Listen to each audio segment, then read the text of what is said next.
Si Silva Soldic ay ang kasalukuyang pinuno ng pamilyang Soldic at ang ama ni Kilua. Ang abilidad at kapangyarihan ni Silva bilang isang bantog na mamamatay tao at pinuno ng isang tanyag na pamilyang Soldic. Si Silva ay isang napakabihasang gumagamit ng nen at hindi armado na mandirigma dahil sinanay siya sa sining ng pagpatay noong bata pa lamang siya. Tulad ng maraming mga miyembro ng pamilyang Soldic, si Silva ay may malakas na panglaban sa lason at may malaking lakas, bilis at sobrang kontrol sa kanyang katawan. Tinalo rin niya at pinatay ang isang hindi kilalang miyembro ng Phantom Troop 3 taon bago ang pagsisimula ng pangunahing kwento, at nakipaglaban kay Corolo sa isang hindi kilalang resulta.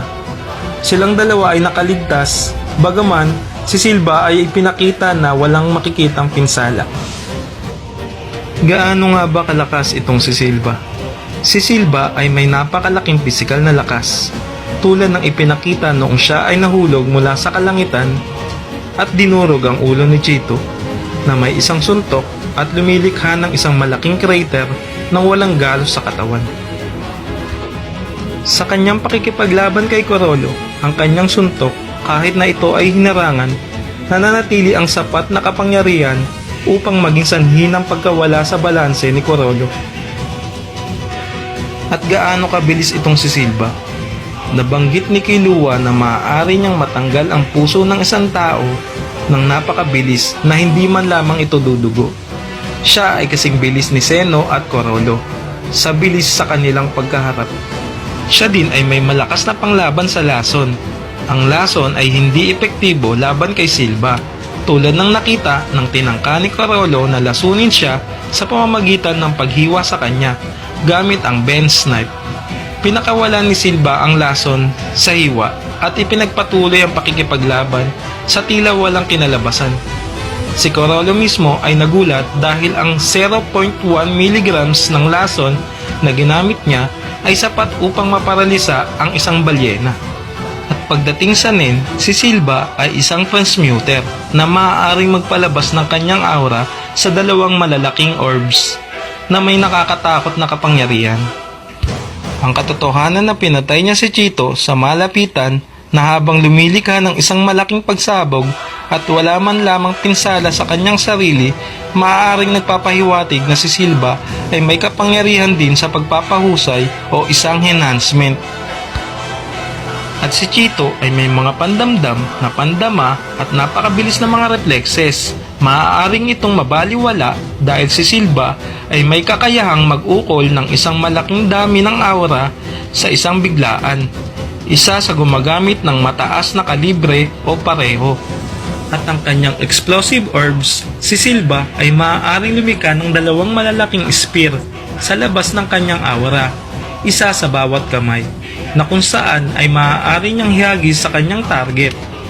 Sa epekto, ang mga orbs ay nagdudulot ng isang malaking pagsabog na maaaring magwasak sa sahig ng isang gusali.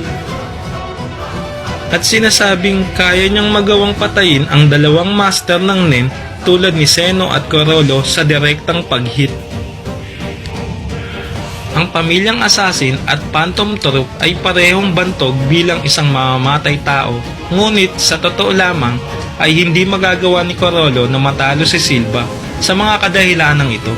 Si Silva ay kasing lakas ni Obogin o higit pa kahit na hindi siya isang enhancer.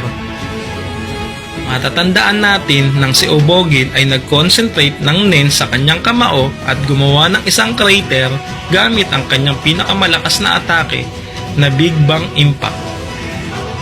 Samantalang si Silva ay maaaring gawin ang pareho nito nang hindi gumagamit ng nen, gamit lamang ang pisikal na lakas. Patunay dito nang gumawa rin ng crater si Silva nang pinatay niya si Chito. Ito ay resulta ng malawak na pagsasanay ng mga pamilya ng Soldic at nagdevelop sa kanilang pisikal na lakas na maaari ding makita sa katawan mismo ni Silva. Hindi maaaring patayin ni Corolo si Silva kahit ito ay gustuhin pa niya. Alam natin na mahal ni Corolo ang kanyang mga kasamahan, Ito ay nakikita noong inilarawan niya ang paghihiganti sa pagmasaker bilang requiem o misa sa pagkamatay ni Ubo. Sa kasamaang palad, hindi maaaring patayin ni Corolo si Silva sa kanilang unang pagkatagpo nang pinatay ni Silva ang isang miyembro ng isang phantom troupe. At tulad ng sa kwento, tungkulin ni Silva na patayin ang isang miyembro ng Spider. Si Corolo na naghahanap ng paghiganti ay hinarap si Silva. Sa kasamaang palad, mas malakas si Silva na kung bakit hindi niya nagawang patayin si Corolo, ang assassin, kahit na nais niya na makakuha ng paghiganti. Ngunit kinikilala ni Silva Soldic ang lakas ni Corolo, ngunit nakakalungkot, hindi sapat na talunin siya. Natatakot sa kamatayan si Corolo. Tinanggap ni Corolo ang kanyang kamatayan, ngunit hindi ito nangangahulugang tinatanggap niya ito. Ito ay nakita noong sinusubukan niyang maiwasan ang mga malalakas na kalaban. Sinubukan niyang iwasan si Hisoka at pumili ng isang lugar na tunay na nakikinabang sa kanya. Alam niya na ang Soldic ay tatanggapin ng trabaho upang ipabagsak siya, kung kaya't pinatay niya ang kanilang amo na Tendons. Si Silva naman ay hindi natatakot na mamatay. Ang Soldic family ay mamamatay tao at alam nila ang pagpatay ay bahagi ng kanilang trabaho. Alalahanin natin sa panahon ng laban ni Silva kay Corolo, nabanggit nila na kung ang pagpatay kay Corolo ay nangangailangan din ng pagsakripisyo sa kanilang buhay, ganun din. Iyon ay kung paano nakatuon ang Soldic ay nasa kanilang mga kasanayan. At kung nagpatuloy ang laban nila, tiyak na papatay ni Seno at Silva si Corolo. Kung susuriin mo ito, napilitang gumamit si Corolo ng isang nakakalaso na kutsilyo na ang kamandag ay sapat upang patayin ang isang balyena. Ngunit hindi niya alam na wala itong epekto kay Silva. Tiyak na nasuri ni Seno ang mga galaw at hangarin ni Corolo. Gayon din, nang palakasin ni Silva ang kanyang nen, natakot si Corolo na nagagambala kung kaya't sinakyan siya ni Seno. Siguro ipinagpalagay ni Corolo na si Silva lamang ang darating upang salakayin siya, ngunit hindi inaasahan na sumama si Seno, kaya sa isang labanan nang walang sapat na paghahanda, mawawala si Corolo.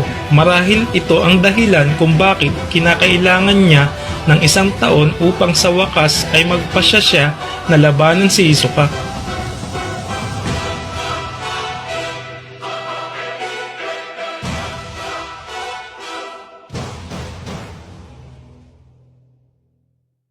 At ayan ang ilang mga dahilan kung bakit mas malakas si Silva kaysa kay Corolo.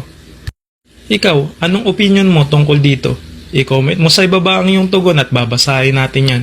Hanggang dito na lamang muna sa video na ito at laging maging mausisa dahil tayong lahat ay isang hunter.